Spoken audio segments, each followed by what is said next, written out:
आज दिनांक 11 फेब्रुवारी 2022 रोजी आपण संविधान पारायणाचं सलग 187 पुष्प गुंफत आहोत आणि आपल्याला काही प्रश्नही घ्यायचे आहे. प्रश्न यथोचित आणि त्या अनुषंगाने येतात आहे, त्याचा एक आनंद आहे. आणि प्रश्नाची उत्तरं देण्यासाठी आपल्याला जे संविधानाचं एक पाठबळ म्हणून घ्यायचं आहे ते आपण घेतोच आहे. एक तत्वमीमांसक बैठक म्हणून आपण संविधानाचा विचार या पारायणाच्या माध्यमातून करतोच आहे. पण त्या व्यतिरिक्त आजची जी सद्यस्थिती आहे, प्रश्न हे सद्यस्थितीला अनुसरूनच पडलेले आहे. प्रश्न 70 वर्षापूर्वी कोणी काय केलं होतं किंवा मग घटनापीठाचं त्या ठिकाणी काय झालं होतं आणि तिथे कसं काय चाललेलं, त्यावेळीचे राजकारणी कसे होते आणि त्यावेळी राजकारणाने केलेल्या चुका कशा आपण आजपर्यंत भोगतोय किंवा त्याचा त्या चुकांचा भाऊ करतोय, काय करतोय, अशा प्रकारचे गतकालीन कंटेस्ट विचारात घेऊन आपण बोलत नाहीये, तर आपण टेम्पररी कॉन्टेक्स्ट, आत्ताचा जो कॉन्टेम्पररी इश्यू आहे, तो कॉन्टेम्पररी इश्यू लक्षात घेऊन आपण त्याच्यावर येणारे प्रश्न आणि खरंच आजचं संविधान त्या काळी लिहिलेलं हे त्या प्रश्नांना भेडणारं आहे की नाही आहे. आणि इतकं असूनही संविधानामध्ये सगळ्या तरतुदी असूनही जर प्रश्न परत आवासून किंवा उग्र रूप धारण करून निर्माण होणार असतील, परत परत निर्माण होणार असतील, तर संविधान कुठे कमी पडलेलं आहे, किंबहुना संविधानाची कुठे कुठे वैधानिक हानी झालेली आहे, जेणेकरून संविधानाच्या वापराने आपले आजचे प्रश्न सुटत नाही. आणि असं चौफेर सगळीकडे एक स्तोम माजल्यासारखं दिसतं की देशामध्ये संविधान शिल्लक आहे की नाहीये, देशामध्ये लोकशाही शिल्लक आहे की नाहीये, विविध प्रकारचे सामाजिक गट ज्या पद्धतीनं प्रभावी व काही निष्प्रभ होत चाललेले आहे. म्हणून असं वाटतं की खऱ्या अर्थाने आपली डेमोक्रेसीची वाटचाल जी आहे ती एक राष्ट्रवाद या विरोधाखाली वेगळ्या दिशेला तर जात नाहीये ना. आणि त्यामुळे तर हे परिणाम होत नाहीये ना. आणि मग या 70 वर्षाचा आढावा घ्यावासा वाटतो की नेमकं या 70 वर्षामध्ये काय काय घडलं. संविधान जर काही ठिकाणी प्रभावी असेल आणि तो प्रभाव त्याचा आता जाणवत नसेल, तर संविधानाला निष्प्रभ करण्यासाठी काही प्रयत्न झालेले आहेत का? किंबहुना ते कायदे मंडळ असतील, कार्यकारी मंडळ असतील, न्यायपालिका असतील, वृत्तवाहिन्या असतील, मीडिया असेल, त्याचा वापर करून संविधानाला कमजोर करण्याचा प्रयत्न होतोय का? कमीत कमी संविधान हे कमजोर आहे असं दाखवण्याचा तरी प्रयत्न होत आहे का? या दृष्टीनं सुद्धा आपण विचार करणार आहोत, कारण हा विचार समावेशक आणि सारासार केल्याशिवाय आपल्याला वास्तव परिस्थितीवरील प्रश्नांची उत्तरं सापडणार नाहीत. नुसतं बे की बेदुने चार या फाड्यानुसार आपण संविधानाचा विचार केला आणि विवेचन केलं, तर आपल्याला ही उत्तरं कधी मिळणार नाही. म्हणून उत्तर शोधण्यासाठी आपल्याला वेळ प्रसंगी संविधानाच्या चौकटीच्या बाहेर जाऊन कुठले ते फॅक्टर आहे ज्याचा परिणाम संविधानावर सकारात्मक होतो, नकारात्मक होतो, त्याला संविधान कसं प्रत्युत्तर देऊ शकतं, कसा रिस्पॉन्स देऊ शकतं, प्रतिकार कसं करू शकतं, प्रतिसाद कुठे आवश्यक असेल तो कसा देऊ शकतं, याच्यावर आपण खरं ही चर्चा करणार आहोत. आणि या चर्चेचाच मुख्य उद्देश या प्रश्न सोडवणुकीमध्ये आहे आणि तोच पारायणाचा एक प्रमुख उद्देश घेऊन आपण चाललो आहे. आज 187 दिवस आपण सलग हे पारायण करतो आहे. अनेक प्रश्नांची आपण उत्तर दिलेले. आजचा प्रश्न पण आपण घेऊया, पण त्याआधी काल थोडा अर्धवट राहिलेला अनुच्छेद 338 आज आपण सुरुवात करूया. 338 अनुच्छेदामध्ये जी तरतूद आहे ती अनुसूचित जातीच्या राष्ट्रीय आयोगाची तरतूद आहे.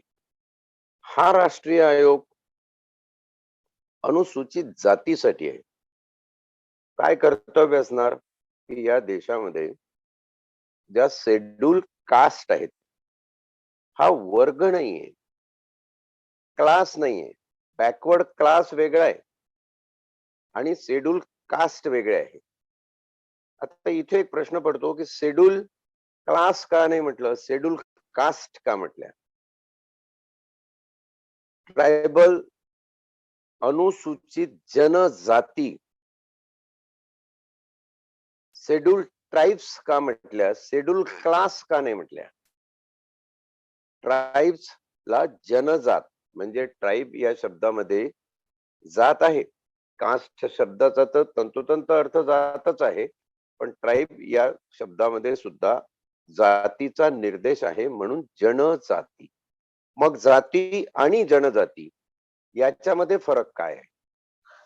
ट्रायबल्स कुठून आले, कास्ट कुठून आल्या, याची लिगेसी जर आपण शोधायला गेलं तर ब्रिटिशकालीन 1931च्या जनगणनेमध्ये शेड्यूल कास्ट आणि शेड्यूल ट्राईब्स या निर्माण करण्यात आल्या. आणि त्या कास्ट आयडेंटिफाय झाल्यानंतर त्या कास्टला विशेष संरक्षण देणं, विशेष सुरक्षा देणं, त्यांच्यासाठी सवलती देणं, हा प्रघात निर्माण झाला. तो प्रघात का निर्माण झाला, ज्याचा उल्लेख तुम्हाला इंडियन ऍडमिनिस्ट्रेटिव्ह ऍक्ट 1935 मध्ये सुद्धा दिसतो. त्याचा 1931च्या जनगणनेचा फार मोठा परिणाम त्या ऍक्टवर झालेला आहे. जो ऍक्ट नंतर पुढे वृद्धिंगत होऊन डेव्हलप होऊन आपली घटना जेव्हा घटनापीठासमोर झाली तेव्हा बऱ्याच अंशी त्या ऍक्ट मधला बराचसा भाग आपण या ठिकाणी घटनेमध्ये समाविष्ट केलेला आहे. किंबहुना तोच ऍक्ट असू द्यावा असं त्यावेळी म्हटलं जात होतं. त्याच ऍक्ट प्रमाणे पुढे आपण आपलं राज्य चालवायचं. त्या ऍक्ट मध्ये ज्या ज्या काही तरतुदी होत्या त्या तरतुदी सगळ्या आपण घेतल्या नाही, पण त्या तरतुदीचा आढावा मागोवा घेऊन आपल्याला ज्या आवश्यक वाटल्या त्या आपण घेतल्या आणि पुढेही आपण मग त्याच्यावर चर्चा विमर्श करून त्या घेण्यात आल्या. महत्वाचं या ठिकाणी असं आहे की अनुसूचित जातीसाठी राष्ट्रीय आयोग का, अनुसूचित जनजातीसाठी राष्ट्रीय आयोग का, मागास वर्गासाठी, इथं मागास जात हा शब्द नाहीये आणि मागास जात हा शब्द नसल्यामुळेच ते आपण 340 मध्ये बघणार आहोत. पण एक पूर्व सूचना म्हणून देऊन ठेवतो की आत्ताच हे जे सगळं ओबीसी रिझर्वेशनचं आणि ओबीसीच्या जातनिहाय जनगणनेचे प्रश्न आहेत, ते प्रश्न त्या ठिकाणी सॉल्व्ह केले जातात जोपर्यंत 340 मध्ये तुम्ही मागास जाती किंवा मागास जनजाती ज्यांचा समावेश आतापर्यंत असलेल्या अनुसूचित जाती आणि अनुसूचित जनजाती मध्ये झालेला नाही, असे सगळे मागास, मग हे मागास आणि अनुसूचित जाती, अनुसूचित जनजाती हे जर एकत्रित धरले किती राहतात किंवा यांची संख्या किती आहे? मंडल आयोगाच्या प्रमाणे जाती, त्यानंतर समावेश झालेल्या जाती, त्यानंतर आता जस्टिस रोहिणी आयोगाने केलेलं ओबीसीचं सर्वेक्षण, परीक्षण, निरीक्षण, ते सगळं जर बघितलं तर हा सगळा इतर जातींचा म्हणजे मागास वर्ग, ज्याला आपण मागास जाती किंवा मागास जनजाती असं जर घटना बदल करून संबोधलं तर एकंदर 78 ते 80% ही सगळी जनजातींची आणि जातींची संख्या जाते. त्याच्यामध्ये सर्व धर्मातल्या जाती जनजाती समाविष्ट आहे. इथे धर्माचं नाव अजिबात नाही.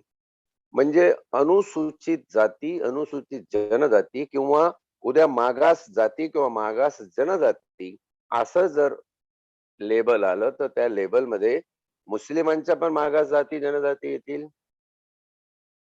ख्रिश्चनांच्या पण येतील, सिखांच्या येतील, पारशांना जर त्यांच्यामध्ये काही जनजाती अशा वाटले त्याही येतील, ब्राह्मणांच्या सुद्धा काही जनजाती याच्यामध्ये गिरी वगैरे सारखे जे जनजातीचे भाग आहेत तेही समाविष्ट होतील.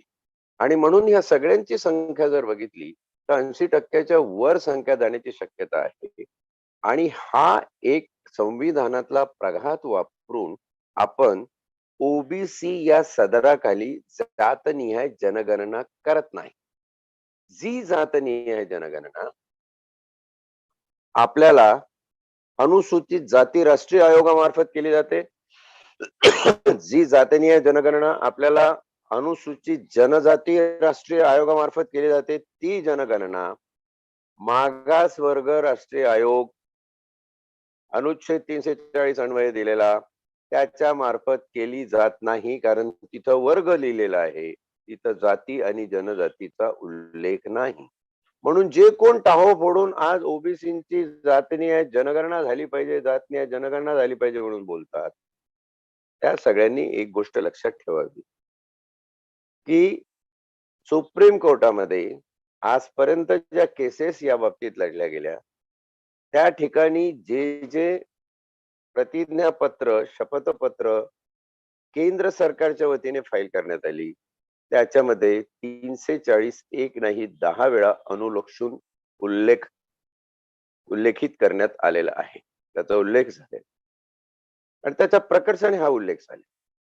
मग ह्याच्यात असा समावेश करून घेण्यासाठी जर संसदेला आपण गळ घालू शकत नसेल आणि संसद अजूनही प्रस्थापितांच्याच ताब्यात असल्यासारखी हम करे सो कायदा या पद्धतीने सगळं चालणार असेल, तर हे होणार नाही. म्हणजे मूळ प्रश्न आणि त्याचं उत्तर हे कशात आहे ते आपण समजून घ्यायला पाहिजे. अनेकांच्या भिवया उंचावतात. हे जेव्हा मी सुरुवात केली 337 338 ला, तेव्हा लोक म्हणाले की तुम्ही तुमच्या पारायणामध्ये असं सांगता की 2 ते 2,500 वर्ष लोकांना शिक्षणापासून वंचित ठेवण्यात आलं होतं. असं तर काहीच झालं नाही. ब्रिटिश आले तेव्हा ब्रिटिशांनी शाळा उघडल्या. ब्रिटिशांनी शाळा उघडल्यानंतर काही तुम्हाला कोणी अडवलं नव्हतं तिथे जा म्हणून आणि शिक्षण घ्या म्हणून. म्हटलं बरोबर आहे, पण त्या काळी तर मी नव्हतो आणि त्या काळी माझे आजोबाचे वडील होते, पणजोबा होते. मग माझ्या पणजोबाला मी त्याचा इतिहास जेव्हा बघतो की त्यांनी ब्रिटिशांनी स्कूल उघडली, तर त्याच्या स्कूलमध्ये तो का जाऊ शकला नाही? कारण त्याची सोशो इकॉनॉमिक कंडिशन तशी नव्हती. त्याला संरक्षण नव्हतं. त्याला कुठे जायला पाहिजे आणि शाळा कशाची खातात हेही माहित नव्हतं. मग त्याला काय माहित होतं? त्याला एवढंच माहित होतं की मला शिक्षण घेण्याचा हक्क नाही. आणि हे त्याला कोणी सांगितलं होतं? माझ्या 4थ्या पिढीच्या पूर्वजाला हे कोणी सांगितलं होतं? तर मनुस्मृती लादणाऱ्यांनी हे सांगितलं होतं की शिक्षणाचा अधिकार हा काही विशिष्ट याचा आहे. नाही, हे म्हणणं चुकीचं आहे म्हणाले. तुम्ही ब्राह्मणांच्या विरुद्ध प्रचार करत आहात. म्हटलं तुम्हाला तसं वाटत असेल, ते तुमचं आताचं म्हणणं आहे जे मी ऐकून राहिलो. पण त्याच्यापेक्षा श्रेष्ठ मला माझ्या पूर्वजांनी जे केलं, जे भोगलं, जी परिस्थिती माझ्या डोळ्यासमोरून बघितली, ती परिस्थिती आठवते ना म्हटलं. आणि त्याला पूरक असं फुल्यांची उदाहरणं आहेत, छत्रपतींचा काळ आहे, शाहू महाराजांचं कर्तव्य आहे, आंबेडकरांचं महामहिम काम आहे. हे सगळं बघत असताना म्हटलं तुमचा युक्तिवाद खरा आहे असं समजायला माझी परसेप्टिव्ह व्हॅल्यू ऍग्री होत नाही. माझी संवेदना मला ते मानू देत नाही की असं झालंच नाही, असं ठेवलंच नाही. पण खोटा प्रचार 10 वेळा करत बसायचा आणि वास्तव काय आहे त्याकडे कोणी लक्ष द्यायचं नाही. आणि जे नाही ते सांगून तो प्रश्न निर्माण करायचा. आणि संविधानामध्ये या तरतुदी काय झाल्या? त्यावेळी घटनापीठासमोर हे अशा प्रकारचे अनुच्छेद टाकू नका, राष्ट्रीय आयोग देणं शक्य नाही, असं तुम्ही केलं तर अराजक माझे अशा प्रकारचे युक्तिवाद करणारे लोक होते आणि त्यांचेच वंशज आज असं सांगतात की आम्ही ते केलंच नाही, आमचा काही भागच नाही त्याच्यावर. मग घटनाकारांना आणि 389 389 घटनापीठाच्या सदस्यांना बहुमताने हे आर्टिकल संविधानामध्ये समाविष्ट करावे लागले. तिथं पटेल होते, नेहरू होते, गांधींच्या विचारांचा पगडा होता, आंबेडकर तर होतेच होते, कृपलानी आणि जोग सारखे सुज्ञ समाजवादी सुद्धा त्या ठिकाणी होते. ह्या सगळ्यांना वेड्यात काढायचं. हे अनुच्छेद का संविधानामध्ये आले? कारण तशी वास्तव परिस्थिती होती आणि त्या लोकांना संरक्षण, त्यांचे हक्क आणि त्यांची सामाजिक आर्थिक विकासाची प्रेरणा कोणीतरी देणं आवश्यक होतं आणि तसा संविधानिक प्रघात होणं आवश्यक. आणि त्या संविधानिक प्रघातावरून मग वैधानिक प्रघात आले आणि तिथपासून इथपर्यंत आपल्याला असं दिसेल की प्रगतीचा हा महामेरू पुढे पुढे जात राहिलेला आहे. त्याच्यामध्ये इतिहासातलं अतिशय प्रभावी असं उदाहरण जर घटनापीठासमोर मार्गदर्शक ठरलं असेल हे आर्टिकल येण्यासाठी सगळे. आणि या आर्टिकलांचं खरं श्रेय आंबेडकरांनी ड्राफ्टिंग केलं तिथपर्यंत आंबेडकरांना आहेच आहे, प्रश्नच नाही. पण याचं खरं श्रेय हे राजर्षी शाहू महाराजांना, करवीर कोल्हापूर पीठाच्या राजर्षी शाहू महाराजांना जातं. राजर्षी शाहू महाराजांनी 1902 साली जे आरक्षण राबवलं ते नुसतं राबवण्यासाठी, सांगण्यासाठी आणि आम्ही दिलेलं आहे आणि एवढ्या योजना काढलेल्या आहेत आणि असे असे आमचे बजेट केलेले आहे आणि त्याच्यासाठी एवढा फंड निर्माण केलेला आहे, हे असे पोकळ घोषणाबाजी करत नाही राहिले. तर त्यांनी ते आरक्षण देऊन त्या माणसांना समाजाच्या आर्थिक विकासामध्ये समाविष्ट करून आणि तेव्हाच करवीर कोल्हापूर पीठाच्या नागरिकाचं दरडोळी उत्पन्न हे लंडनच्या नागरिकाच्या दरडोळी उत्पन्नापेक्षा जास्त ठरलं गेलं. ह्या इतिहासाला, या मानदंडाला घटनापीठ कसं नाकारू शकलं असतं? म्हणून आरक्षण हे महत्वाचं आहे. आरक्षण ही सवलत नाही, तर हे प्रतिनिधित्व आहे. ज्या लोकांना प्रतिनिधित्व मिळण्यापासून किंवा प्रतिनिधित्व देण्यापासून सामाजिक रूढीने, तत्कालीन सामाजिक व्यवस्थेने मनाई केली, त्या लोकांना दिलेलं हे प्रतिनिधित्व आहे. ते कोणाचं प्रतिनिधित्व करतात? ते 80% महाकाय जनतेचं प्रतिनिधित्व करतात. त्यांच्या जातीचं प्रतिनिधित्व करतात असं म्हणा, त्यांच्या समाज समूहाचं प्रतिनिधित्व करतात, त्यांच्या वर्गाचं आणि त्यांच्या प्रवर्गांचं प्रतिनिधित्व करतात. हे प्रतिनिधित्व दोन्ही बाजूनी समजून घेण्याची गरज आहे. म्हणजे जे देतात, त्या राज्य कारभारात ही कन्सेशन, ही सवलत रिझर्वेशनची आहे, त्यांनी समजून घ्यायला पाहिजे. जे घेतात त्यांनी अजून जास्त प्रकर्षाने समजून घ्यायला पाहिजे. जे घेतात त्यांना हा विसर जास्त मोठ्या प्रमाणात पडलेला आहे. ते व्यक्तिगत समजतात, हे माझं आहे.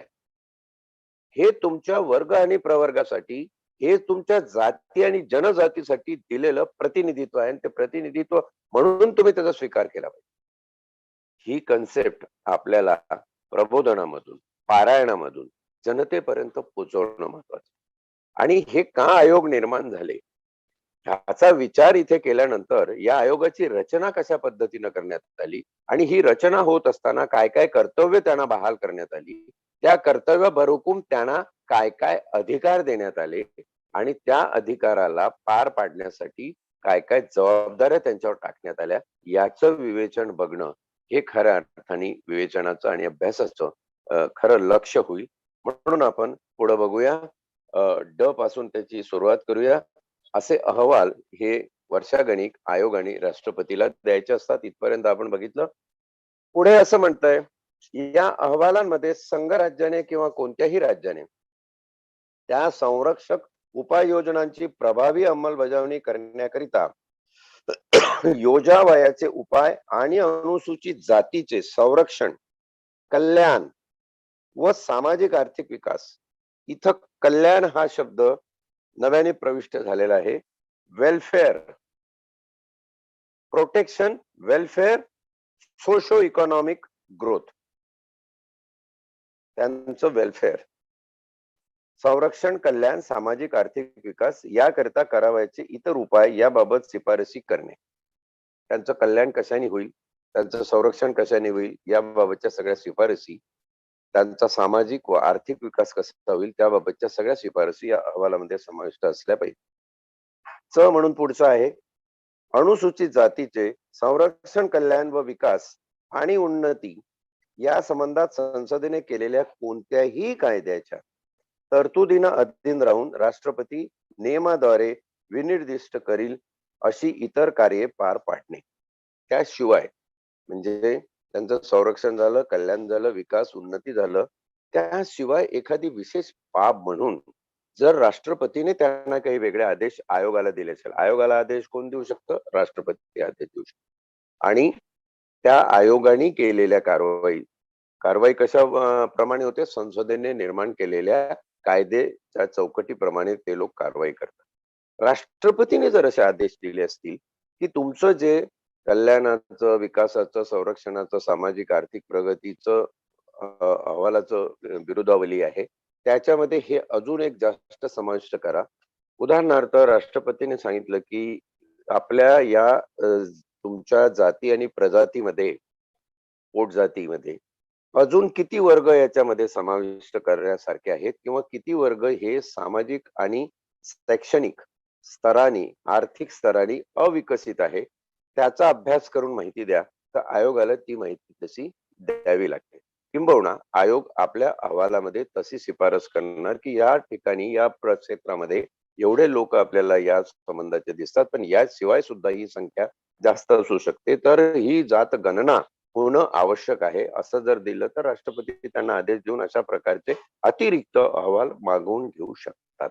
हे अनुसूचित जाती राष्ट्रीय आयोगाचं कर्तव्य आहे, अधिकार आहे आणि जबाबदारी आहे.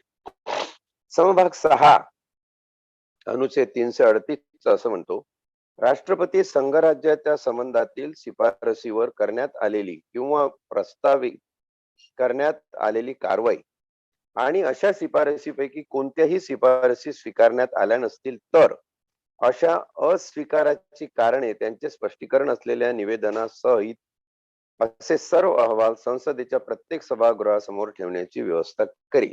आयोगाने राष्ट्रपतीला अहवाल दिले. राष्ट्रपतीने ते मागितले होते. राष्ट्रपतीने ते अहवाल घेतल्यानंतर त्यात ज्या शिफारसी आहे त्या शिफारसी मान्य करायच्या की अमान्य करायच्या यावर आपली स्वतःची टिप्पणी लिहून राष्ट्रपती संसदेच्या दोन्ही सभागृहासमोर, म्हणजे लोकसभा आणि राज्यसभा या दोन्ही सभागृहासमोर ते अहवाल ठेवेल. त्या दोन्ही सभागृह त्याच्यावर चर्चा करतील, त्याचे काही ठराव पास करतील. मतदान घ्यायचं झालं तर ते बहुमत त्याच्यावर आजमावलं जाईल आणि जे ठराव पास होतील त्याप्रमाणे तसे कायदे संसद निर्माण करेल. हे दोन्ही सभागृहामध्ये काम होतं. राष्ट्रपती दोन्ही सभागृहामध्ये हे अहवाल का देतात? कारण आपण लोकसभेच्या आणि राज्यसभेच्या कार्यपद्धतीमध्ये बघितलंय की काही कायद्यांचे जे प्रस्ताव आहेत ते राज्यसभेत मंजूर होऊन लोकसभेत येतात आणि काही कायद्यांचे जे प्रस्ताव आहेत ते प्रस्ताव लोकसभेत मांडले जाऊन तिथे मंजूर होऊन राज्यसभेत पुढच्या मान्यतेसाठी जातात, नंतर राष्ट्रपतीकडे जातात. तर हा जो सगळा भाग आहे हा कव्हर करण्यासाठी राष्ट्रपतींना दोन्ही सभागृहासमोर ते अहवाल ठेवणं क्रमप्राप्त आहे. समभाग 7 पुढे असं म्हणतो की जेव्हा असा कोणताही अहवाल किंवा त्याचा कोणताही भाग कोणत्याही राज्य शासनाशी संबंधित असलेल्या एखाद्या बाबीशी संबंधित असेल तेव्हा, आता केंद्र शासनाचा हे सगळं व्यवहार आपण बघत होतो, पण त्याच्यातली एखादी बाब, एखादा अहवाल किंवा एखादी गोष्ट, त्याच्यातला एखादा प्रभाग हा एखाद्या राज्याशी संबंधित असेल, एखाद्या विशिष्ट राज्यामध्ये एखादी अनुसूचित जाती विशेषत्वाने आढळली असेल किंबहुना तिचा समावेश करायचा असेल किंवा एखाद्या जातीचा समावेश करायचा नसेल, अशा प्रकारचं एखाद्या राज्यातलं एखाद्या प्रभागातलं प्रकरण जर आलं असेल, अशा बाबीशी संबंधित असेल तेव्हा अशा अहवालाची एक प्रत त्या राज्याच्या राज्यपालाला पाठवण्यात येईल. तो राज्याच्या संबंधातील शिफारसीवर करण्यात आलेली किंवा करण्याचे प्रस्तावित केलेली कारवाई आणि अशा शिफारसीपैकी कोणत्याही शिफारसी स्वीकारण्यात आल्या नसतील तर अशा अस्वीकाराची कारणे याचे स्पष्टीकरण असलेल्या निवेदनासही अशी प्रत राज्य विधानमंडळापुढे ठेवण्याची व्यवस्था करेल. एखाद्या राज्याचा संबंध काही बाबतीत आला असेल तर राष्ट्रपती अशा अहवालाची प्रत त्यांच्या शिफारसीसह मान्य अमान्यतेसह, जर एखादी शिफारस अमान्य झाली तरी ती अमान्य करण्याची कारणे काय आहेत ह्या कारणाचा तपशील नमूद करून त्या राज्याच्या राज्यपालाकडे पाठवेल. ते राज्याचे राज्यपाल असा अहवाल राष्ट्रपतीकडून प्राप्त झालेला राज्याच्या विधानमंडळासमोर ठेवेल. विधानमंडळ त्याच्यावर विचार करील. विधानमंडळाला ते स्वीकारार्ह आहे की नाही आहे ते बघेल. जर अस्वीकारार्ह असेल तर त्याच्यावर पुढचा कायदा होणार नाही, नियम होणार नाहीत. पण जर स्वीकारला गेला तर त्याच्यावर त्या संबंधित राज्याचं विधानमंडळ कायदे निर्माण करू शकेल. समभाग 8 अनुच्छेद 338 असं म्हणतो, खंड 5च्या उपखंड क मध्ये निर्देशिलेल्या कोणत्याही बाबीचे अन्वेषण करताना, म्हणजे संरक्षण, कल्याण, सामाजिक, आर्थिक विकास याचं अन्वेषण करताना, तपास करताना, इन्व्हेस्टिगेशन बाबीचे अन्वेषण करताना किंवा उपखंड ख मध्ये निर्देशिलेल्या कोणत्याही तक्रारीची चौकशी करताना आणि विशेषतः खालील बाबींच्या बाबतीत आयोगाला एखाद्या दाव्याची न्याय चौकशी करणाऱ्या दिवाणी न्यायालयाला असलेले सर्व अधिकार असतील त्या बाबी अशा आहेत. आता खाली आपण 6 बाबी बघणार आहोत. ज्या 6 बाबींमध्ये राष्ट्रीय आयोगाला, अनुसूचित जाती राष्ट्रीय आयोगाला न्यायालयीन अधिकार संविधानाने दिलेले आहे. हा फार मोठा अनुच्छेदाचा समभाग आहे, प्रभावी समभाग आहे. हा लक्षात घेणं महत्वाचं आहे. आयोगाची कार्यकक्षा ही नुसतं तपास करायचं आणि रिपोर्ट पाठवायचा अशी नाहीये. तर आयोगाला दिवाणी न्यायालयाचे अधिकार प्रदान करणारा हा अनुच्छेद 338 मधला संभाग 8 नमूद करतोय. काय नमूद करतोय? भारताच्या कोणत्याही भागातील कोणत्याही व्यक्तीला समन्स पाठवून बोलावणे व उपस्थित राहण्यास भाग पाडणे आणि तिची शपथेवर तपासणी करणे, जबानी वगैरे नोंदवणे. कुठल्याही व्यक्तीला जसे कोर्टाचे समन्स जातात तशा प्रकारे आयोग समन्स पाठवून बोलवून घेऊ शकतो त्यांच्या समोर सुनावणीसाठी, आणि तशा सुनावणी दरम्यान त्यांना शपथपूर्वक जबानी देण्यास भाग पाडू शकतं. शपथेवर त्यांची तपासणी करू शकतं. दुसरं, कोणत्याही दस्तावेजाचा शोध घेण्यास व तो सादर करण्यास भाग पाडणे. एखाद्या दस्तावेजाचा शोध घ्यायचा असेल तर अशा वेळी आयोग स्वतः पुढाकार घेऊन आपलं स्वतःच शोध पथक निर्माण करून तो शोध घेऊ शकते, किंवा तिथल्या न्यायालयामार्फत, स्थानिक पोलीस स्टेशन मार्फत, कलेक्टरच्या कार्यालयामार्फत अशा प्रकारचे दस्तावेज ताब्यात घेऊ शकते. ते दस्तावेज ताब्यात घेण्यासाठी त्यांचा शोध करू शकतो. शपथेवर पुरावा स्वीकारणे, पुरावा नोंदवणे हा भाग वरती आला. पुरावा स्वीकारणे, इथं आयोगाचा अधिकार अगदी तंतोतंत न्यायालयाचा अधिकार आहे. न्यायालयासमोर जर एखाद्याने एखादी जबानी दिली तर ती जबानी पुरावा म्हणून ग्राह्य धरायची खटल्याच्या कारभारामध्ये की नाही, हे जसं न्यायालयाचं डिस्क्रिशन आहे, जसा न्यायालयाचा निर्णय अधिकार आहे, तसा तो आयोगाला या ठिकाणी अधिकार दिलेला आहे की शपथेवर पुरावा स्वीकारणे. आणि जर एखादा पुरावा अस्वीकार करायचा असेल तर तोही अधिकार याच्यामध्ये आहे. पण जर पुरावा स्वीकारायचा असेल तर आयोगाने तो पुरावा शपथपूर्वक नोंद करून घेतला पाहिजे. म्हणजे जो माणूस ज्याच्या ज्या श्रद्धा असतील, जो म्हणेल की मी अमुक याची शपथ घेऊन सांगतो हे असं असं झालेलं आहे, हे खरं आहे, तर शपथेवर पुरावा स्वीकारण्याचा जो हक्क आहे तो आयोगाला या ठिकाणी प्रदान करण्यात आलेला आहे. चौथं आहे, कोणत्याही न्यायालयाकडून किंवा कार्यालयाकडून कोणत्याही सार्वजनिक अभिलेखाची किंवा त्याच्या प्रतीची मागणी करणे. आयोग कोणत्याही न्यायालयाकडून म्हटलेलं आहे. Even it can be high court, supreme court, न्यायालयाकडून किंवा कार्यालयाकडून, एनी ऍडमिनिस्ट्रेटिव्ह सार्वजनिक अभिलेखाची, जो पब्लिक डॉक्युमेंट आहे त्याची प्रत मागणी करू शकते. इथं सार्वजनिक अभिलेख असं म्हटलेलं आहे, पब्लिक रेकॉर्ड. याशिवाय कॉन्फिडेन्शियल आणि प्रायव्हेट रेकॉर्ड जर असेल तर ते आयोगाला वेगळ्या प्रकारे त्याची प्रक्रिया करावी लागेल. सार्वजनिक अभिलेखाबद्दल आयोगाला मागण्याचा अधिकार आहे. पुढचा आहे, साक्षीदार व दस्तावेज यांची तपासणी करण्यासाठी आयोग पत्रे काढणे. आयोग तसे आदेश काढू शकते साक्षीदाराची तपासणी. आयोग पत्रे काढणे म्हणजे काय? साक्षीदार व दस्तावेज तपासण्याचं जे काम असेल त्यासाठी एक वेगळं प्राधिकरण राष्ट्रीय आयोग निर्माण करू शकतो आणि त्या प्राधिकरणाच्या माध्यमातून ही कामं, दस्तावेजाची तपासणी, दस्तावेज तपासणी म्हणजे हा दस्तावेज खरा आहे की खोटा आहे, हँड रायटिंग एक्सपर्ट्स म्हणा किंवा दस्तावेजाची तपासणी करून देणारी जी यंत्रणा आहे, ज्या ट्रायब्युनल्स आहेत, त्या यंत्रणेकडून हे काम आयोग करून घेऊ शकते. शेवटचं आहे, राष्ट्रपती नियमाद्वारे निर्धारित करील अशी इतर कोणतीही बाब. राष्ट्रपतीच्या नियमाद्वारे जर एखादी बाब निर्धारित करण्यात आली असेल तर अशी एखादी बाब, त्यावरही आयोगाला काम करण्याचा अधिकार देण्यात आलेला आहे. आयोगाने करावयाची कर्तव्य, आयोगाने काय काय कर्तव्य करावी, त्याच्यामध्ये संरक्षण, कल्याण, आर्थिक, सामाजिक उन्नती हा सगळा भाग आल्यानंतर त्यांना दिलेले पुढचे अधिकार म्हणजे न्यायिक चौकशी आणि न्यायिक निर्णय. आणि म्हणून डायरेक्ट त्यांनी केलेलं कार्य आणि त्याने केलेला अहवाल हा राष्ट्रपतींना जातो.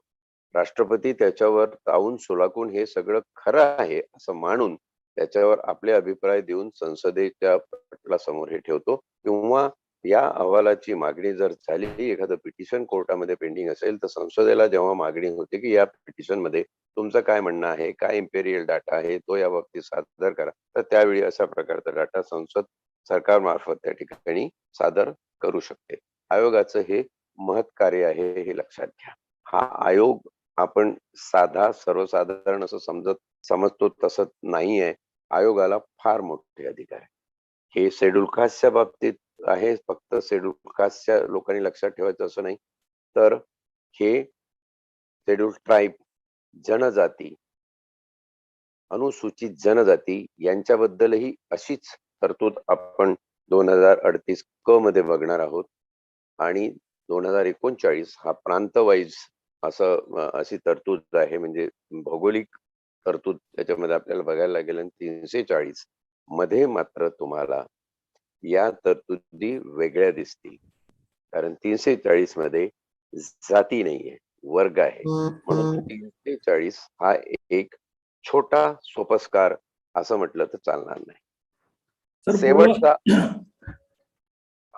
प्रश्न घ्यायचा का? हा शेवटचा एक अनुच्छेद आहे, तो वाचून घेतो. ठीक आहे. हा अनुच्छेद 338 चा शेवटचा एक हे आहे, 2 समभाग आहे. समभाग 9, संघ राज्य व प्रत्येक राज्य शासन अनुसूचित जातीवर परिणाम करणाऱ्या सर्व प्रमुख धोरणाविषयक बाबीवर आयोगाची विचार विनिमय करेल. आयोगाचा सल्ला देण्याचा सुद्धा अधिकार आहे केंद्र सरकारला किंवा राज्य सरकार. 10 आहे, या अनुच्छेदात अनुसूचित जातीच्या निर्देशांचा अन्वयार्थ अनुच्छेद 340 च्या खंड 1 अन्वये नियुक्त केलेल्या आयोगाचा अहवाल मिळाल्यावर राष्ट्रपतीने आदेशाद्वारे विनिर्देशित केल्या अशा अन्य मागास वर्गाचे निर्देश आणि आंग्ल भारतीय समाजाचेही निर्देश त्याच अंतर्भूत असल्याने लावता येईल. ही घटना दुरुस्ती 2003 साली करून 10वा समभाग 10वा खंड अनुच्छेद 338 मध्ये टाकण्यात आलेला आहे. त्याच्यामध्ये अनुसूचित जातीच्या बाबतीत जर 340 च्या खंड 1 मध्ये म्हणजे मागास वर्ग आयोग यांनी जर काही जातींच्या बाबतीत निर्देश करून तसा अहवाल दिला असेल राष्ट्रपतींना, तर तो अहवाल या अनुच्छेदाखाली अनुसूचित जाती राष्ट्रीय आयोगाच्या अहवालाप्रमाणे संबोधता येईल. हे अधिकार राष्ट्रपतीचे आहेत.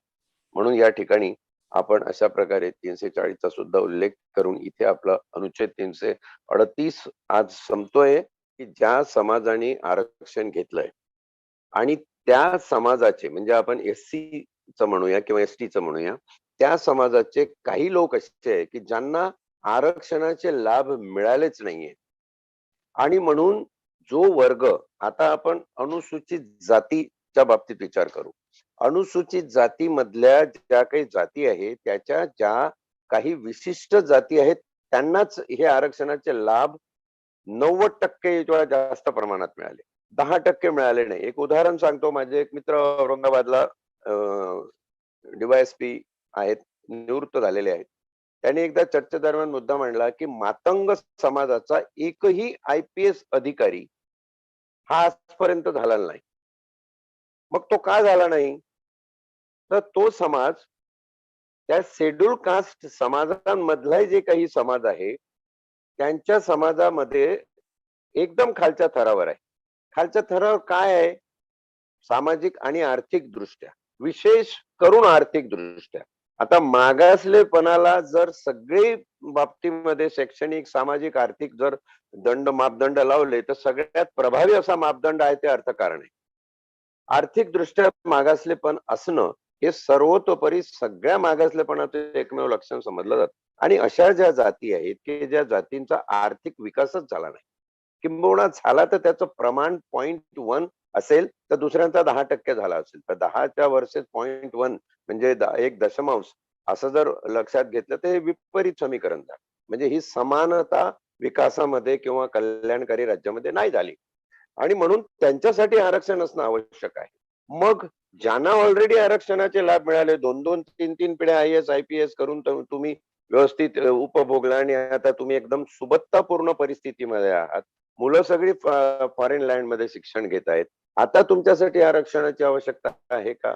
आणि त्याच्यावर एक बॅरियर ज्याला म्हणता येईल, त्याच्यावर एक लाईन, कट ऑफ लाईन जी निर्माण केली ती इकॉनॉमिकली वीकर सेक्शन EWS आणि आर्थिक आरक्षण, जे आर्थिक दृष्ट्या दुर्बल आहेत त्यांच्यासाठी आरक्षण. आणि जे आर्थिक दृष्ट्या दुर्बल आहे हे कसं ठरणार? मग त्याच्यामध्ये क्रीमी लेअर लावण्यात येईल. म्हणजे घटनेने हे केलं नाही असं नाही. घटनेने हे सगळे प्रकार केलेले आहेत आणि संसदही त्याच्यावर लक्ष ठेवून हे प्रकार करते, नाही तर त्याशिवाय आर्थिक आरक्षण आलंच नसतं. आर्थिक परिस्थिती खराब आहे म्हणून जे आरक्षण आहे. बरं, आर्थिक आरक्षणामध्ये तुम्हाला जात पात, जनजाती, जाती, वर्ग असं काही नाहीये.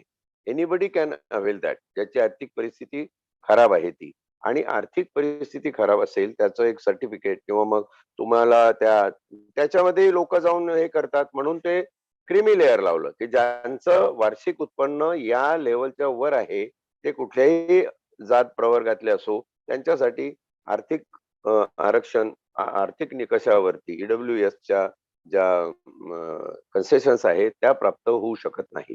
हे जे सगळे मापदंड लावण्यात आलेले आहे, हे सगळे यातच द्योतक आहे आणि हे योग्य आहे असं मला वाटतं. ते योग्य आहे. घटनेने जे केलं, कायद्याने जे केलं ते योग्य आहे. पण तरी प्रश्न शिल्लक राहतो की हे अल्टिमेट सोल्युशन आहे का त्याच्यावरती? तर हे अल्टिमेट सोल्युशन नाहीये. कारण याच्यामध्ये प्रशासनाच्या हातात नाड्या असतात. कुठंतरी तपास करण्यामध्ये मागे पुढे सर्टिफिकेट्स देण्यामध्ये मध्यंतरी हलबा बांधवांचा एक प्रश्न निर्माण झाला. त्याच्यामध्ये त्या 2000चा जो कायदा आलेला आहे, त्या कायद्याचे जे निकष आहेत त्याच्यावरून आता काही काही अधिकाऱ्यांचे ते कास्ट व्हॅलिडिटी सर्टिफिकेट्स ची प्रघात आहे. तर काही काही लोकांच्या कास्ट व्हॅलिडिटी या बोगस होत्या, चुकीच्या होत्या, अशा ठरवण्यात आल्या आणि म्हणून आता ते निवृत्त झाल्यावर त्यांच्या मालमत्तेवर जप्ती आणण्याचे प्रकार सुद्धा सुरू झालेले. तर प्रश्न इथे असा आहे की आपण जेव्हा आरक्षणाच्या लाईनीमध्ये उभं राहतो तेव्हा या सगळ्याचा विचार करून खऱ्या अर्थाने आपल्याला सोबतता असेल, खऱ्या अर्थाने आपण आर्थिक दृष्ट्या सबळ झालो असू, आपल्या पिढ्या सुधारलेल्या असतील, तर आपण स्वतःहून मला आरक्षण नको आहे असं डिक्लेअर करून तिकडे जाऊ नये.